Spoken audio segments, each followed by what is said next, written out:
সিংহল সমুদ্র থেকে নিশীথের অন্ধকারে মালয় সাগরে আমি তো পথ হাঁটিতেছি পৃথিবীর পথে। আমি কোনো কবি নেই, আমি কোনো কবি নই। কবির সে তো এক আগন্তুক, নিভৃতে নিভৃতচারী। আমি কোনো আগন্তুক নই। আমি সেই বসেখের কবিতার কবি, আমি সেই জয়ধ্বনির কবিতার কবি। কবিতা আসুক আমার আলিঙ্গন কর। আমি তো দেখেছি কবু হেথায় বিসর্জন, আমি তো দেখেছি কবু পদ্মার চরে, শালীন কুমার কৃষ্ণ কুমারী সেখানে সেখানে পদ্মার পলিদ্বীপে শালীন কুমার। আমি তো দেখেছি সেখানে জসিমউদ্দিন, কাজী নজরুল, রবীন্দ্রনাথ। আমি তো দেখেছি সেখানে শামসুর রহমান, সৈয়দ শামসুল হক।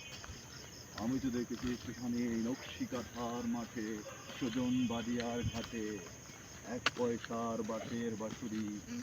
আমি তো দেখেছি সেখানে কবি, কবিতার কথা, রূপসী বাংলার কবি। আমি আমি ছিলাম, আমি আছি, আমি থাকবো। কবিতায় শুধু আমি নয়, আমার কবিতার রাজ্যে শুধু আমি একা একা। কবি চলছে, কবিতা চলছে, কবিরা চলছে, চলতে থাকুক। কিছু কবিতা, কবিতার জয়ধ্বনি, কবিতার মফস্বলে বেরিয়ে চলছে বিনোদন।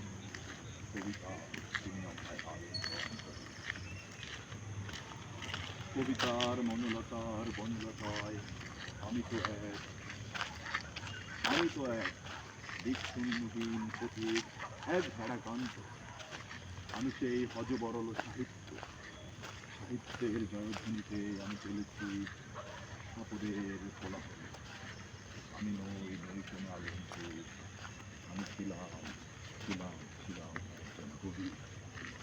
কবিতার জয়ধ্বনিতে আমি আমি আমি বড্ড ভালোবাসি। কবিতা তোমায় আমি আলিঙ্গন করি। আসো কবিতা আমার আলিঙ্গন করো। কবিতার জয়ধ্বনি, জয় হোক কবিতার। দিলের